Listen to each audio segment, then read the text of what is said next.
So there's this style of eatery in China that's a little hard to translate. It's called Kuaican. And if you translate it directly, as people often do, it'd literally be fast food. But if I said to you the words fast food, your mind would probably immediately jump to some sort of fluorescent lit chain serving up mystery meat cooked in assembly line form. And while I'm definitely no snob, Chinese Kuaican's definitely a good bit tastier than that. Quality wise, you're probably looking at something closer to a diner, with a similar cultural footprint. The food comes fast, as the name suggests, but that's due to the fact that it's all whipped up at a wok station that can pump out simple stir fries in a flash. Generally speaking, a Kuaican lunch consists of a simple stir fry, maybe some boiled veg on the side, and, of course, a small mountain of white rice.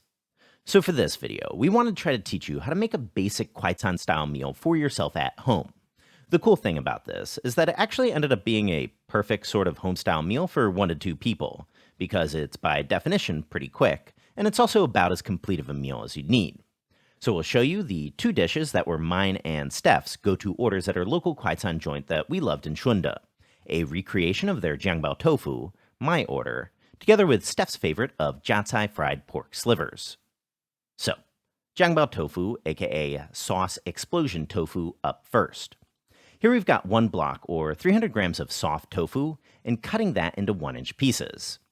Then, to pre-cook it and get out some of its grassy taste, to that just toss in 1 teaspoon of salt together with about 2 cups or so of hot boiled water and let it soak. It'll need about 15 minutes or so, which will give us some time to prep everything else for the dish. So, because this stir fry moves fast, we'll prepare our sauce at first. At its core, this sauce is a base of tianmianjiang, sweet bean paste, a paste that's neither sweet nor made from beans, but should be available at pretty much any Asian supermarket and can also be found online. So we'll be adding 1 teaspoon of that, 1 teaspoon of soy sauce, a half teaspoon Liaojiu, a.k.a. Shaoxing wine, a quarter teaspoon salt, a half teaspoon sugar, an 1/8 teaspoon MSG, an 1/8 teaspoon white pepper powder, and 1 tablespoon of water. Mix well and set it aside. Then, on the aromatics front, really not too much going on here. Just mince up 2 cloves of garlic and cut 1 small mild chili into 1 centimeter sections. And then, with that, now we can fry. So, to stir fry, as always, first, lang yao.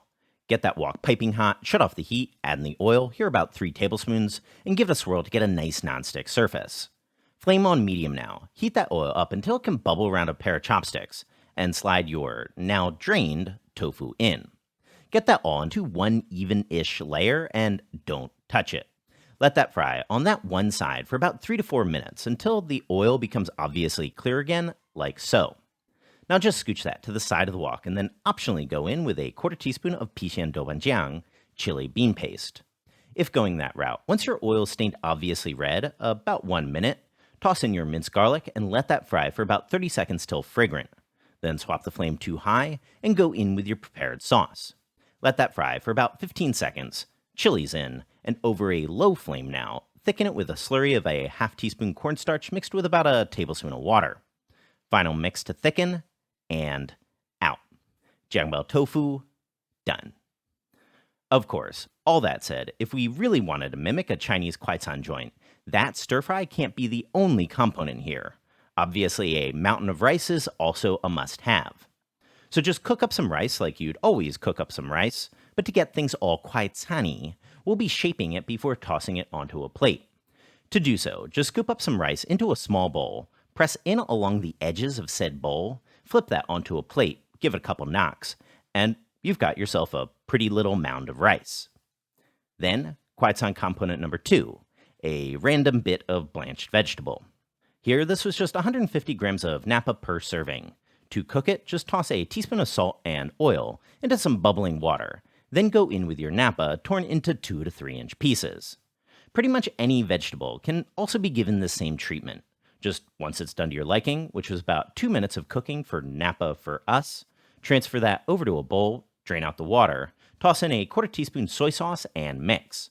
And then with that final component, now we've got ourselves a Kuaican meal. So then, dish number 2, Zhacai fried pork slivers. Now, the core ingredient of this dish is, as I'm sure you could guess, Zhacai, Sichuanese preserved mustard stems. Now, I promise that Zhacai is actually a pretty easy to find ingredient. You should be able to find packages just like these at pretty much any Asian supermarket, and they're also available online in a pinch. For this video, we'll be using the not spicy sort, but feel free to alternatively toss in the spicy or mala kind if that's what you're feeling. Then, of course, the other titular ingredient, pork slivers. This was just 200 grams of pork loin, first cut into sheets, then cut into about 2-inch slivers against the grain. Once cut, just transfer those over to a bowl and marinate with a quarter teaspoon of salt, a quarter teaspoon sugar, a tablespoon of cornstarch, a half teaspoon soy sauce, a half teaspoon Liaojiu, a.k.a. Shaoxing wine, 1/8 teaspoon white pepper powder, and 2 tablespoons of water.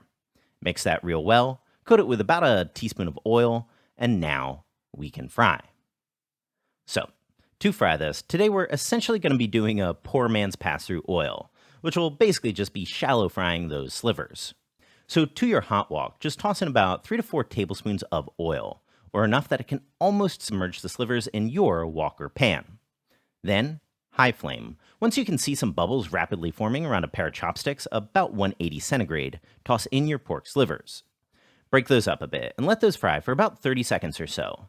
And once they look almost done, give that a quick stir fry for another 15 seconds or so to finish the job. Remove, toss in a strainer, and really make sure that most of that oil's drained off from the pork. Then, same wok, just remove some of that excess oil, leaving only about 2 to 3 tablespoons remaining in the wok. Swap the flame to low, and go in with about 2 cloves of minced garlic together with a half an inch of minced ginger. Fry those till fragrant, about 30 seconds. Then swap the flame to high and go in with the Zhacai. This pack was 80 grams worth for your reference. Fry that all together for another quick 30 seconds. Then pour about a tablespoon of Liaojiu, a.k.a. Shaoxing wine, over your spatula around the sides of the wok. Give that another quick mix, then season with a teaspoon of soy sauce, a quarter teaspoon dark soy for color, and the remaining usual suspects which we'll list at the top of the screen. Quick mix, and for some vegetable, we'll also toss in 50 grams of bean sprouts, together with about 20 grams worth of julienne carrot. 30-second fry, swap the flame to low, toss in a slurry of a half teaspoon cornstarch mixed with a tablespoon of water, give it a final quick mix, and out. Zhacai rosu, done. So 现炒快餐, aka stir-fry 快餐, it's one type. And there are other kinds and forms of 快餐 in China. For example, there's one style of Zhacai steaming dishes that's originated in Liuyang, Hunan, that's spread out through the country and became a staple in major cities. And then there's also Shaola roast meat, which is a Cantonese classic. And in this sense, even Lanzhou Lamian and Shaxian dumplings can also be considered a kuaican. So right, check out the recipe in the description box. A big thank you for everyone that's supporting us on Patreon. And of course, subscribe for more Chinese cooking videos. Hey, here. Oh my god, you're so stupid. It's on your nose.